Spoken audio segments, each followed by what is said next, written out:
Okay, they watched this video for Thursday, September 22nd. FOMC day is now behind us. You can see the SPY got a nice pop today. So we'll see if that continues, but it's nice to have FOMC behind us. I think things are going to trade a little better now. So my watch list for Thursday, NYMX, is still just in this kind of sideways holding pattern. Sure looks good over this 3 or 4 day high. Up in the low 340s might pop this thing. So that one's on watch. TKAI on long watch. I like it over today's high, over $1.38. Because you kind of have a little flag pattern here. And then if it can get over this $1.47, you had this high back here of $1.46. So I mean, it's this kind of breakout territory if you can get up near $1.50. And a break of Wednesday's high, a break of $1.38 might just start that going. So that one goes on watch, WINT. Holding up pretty well. You know, it had this nice pop, gave a lot of it back, and then today gapped up a little bit and held up again. So that one might just explode one of these days, goes back on the watch list. HPJ sold off and then came back closing up near its highs. I don't love this one, but over $3 is kind of interesting. HEAR, nice pop today. Just looking for a follow through, maybe red to green. It is right at the 200 days, so keep that in mind. Doesn't have a lot of follow throughs. It had a pop back here and didn't do anything pop back here. But it's got nice support below, and if it can get over today's high, which was $1.24, it does certainly have room to run. So that one goes on watch. Lumber Liquidators LL, nice little volume spike today.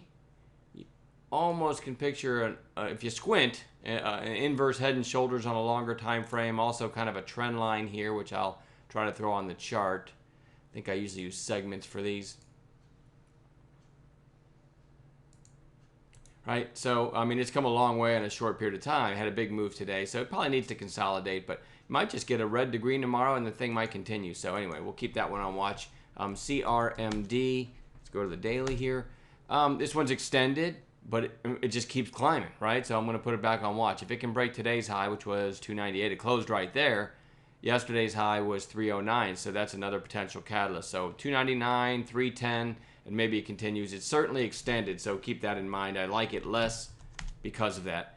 BSPM, just a quiet inside day after this big spike, 2-day pullback, another big spike, and a quiet inside day. Now that the FOMC is behind us, you know, that one's got to be on watch for the next several days. I still think it's a little bit extended, but anything can happen, so it goes on a chart. Try to focus on the recent high flyers. That's where I make all of my money. AMCN, nice pop on Tuesday, and then a quiet inside day. A lot of times you get a third day play. We're going to watch it for that.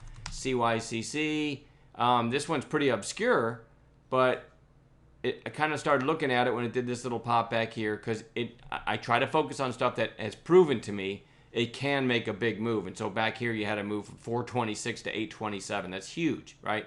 A 2-day move from 563 to over $9, right? Another big move here, and then it's done nothing ever since. Volume starting to come back in, right? And so it was on watch there, then it gapped up, sellers came in, and then these sellers failed, and then so this one's just sort of climbing, and sometimes they do that. Green day, red day, green day, red day. I certainly like it over 613, which was today's high. Might push it right through 619 and maybe start one of these squeezes again. So it's one of those that's really obscure. I'm not even sure what put it on my radar. Just like a relative volume scan maybe, and this little pop back here might have been enough to throw it on my radar. But let's keep that one on watch. CYCC, AMCN, I think I already showed that one. Maybe I didn't. If I didn't skip this one had a nice pop and then a quiet inside day. Keep thinking I already showed that one. And then lastly, SKX. Really beaten up. I try to put one really beaten up stock. Now, there's nothing bullish about this chart. It did have a consolidation around the $20 area, but you're talking, you know, early 2015, late 2014. I generally don't want to go back that long. So the only reason I'm watching this is because I try to put one beaten up stock on watch. You know, this actually probably would be just as easily be on a short watch list, right? Because it's breaking down. But a lot of times, you know, and this is a big name, Skechers. A lot of times you get a big sell-off and the next day you get a bounce. So I do have a method on an intraday basis that I look for a stock that's beaten up the day before to get long the next day. So if it meets those parameters, I'll trade it. But anyway, hopefully trading will get, you know, be a little more free-flowing now that the FOMC is behind us.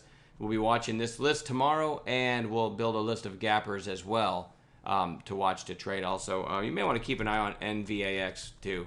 A couple people in chat were all over this one today in the mid to high $1.50s, I think, or $1.60s, and that thing had a huge run this afternoon. It's actually trading at 210 right now in after hours. So, it's a huge gap to fill. Not that I expect it to fill it anytime soon, but it's certainly worth watching for, continuation up into that gap. So anyway, I'm going to leave it at that. Enjoy the rest of your evening, and we'll talk to you tomorrow.